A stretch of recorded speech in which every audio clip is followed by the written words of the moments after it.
residual chlorine. So periodical cleaning of OHT and regular adequate chlorination with ISI grade bleaching powder, sodium hypochlorite solution is suggested అని చెప్పి ఒక report ఇవ్వడం జరిగింది. దీంట్లో RC levels should be monitored by the PHC paramedical staff by using chloroscope and maintain the logbook of residual chlorine levels అని చెప్పడం జరిగింది. దీంట్లో సోర్స్ కనుక్కోవడానికి వాటర్ అనాలిసిస్ రిపోర్ట్ తీసుకొచ్చారు ఆయన. ఆ సోర్స్ కనుక్కోవడం వల్ల ఆ సోర్స్ వెంటనే we can get rid of the bacteria.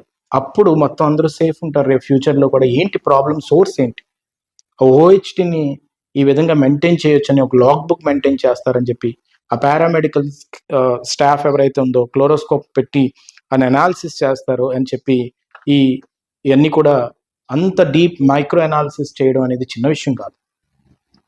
ఈరోజు ఒక మెసేజ్ అవే మినిస్టర్ కాబట్టి, ఒక వాట్సాప్ కాల్ అవే మినిస్టర్ కాబట్టి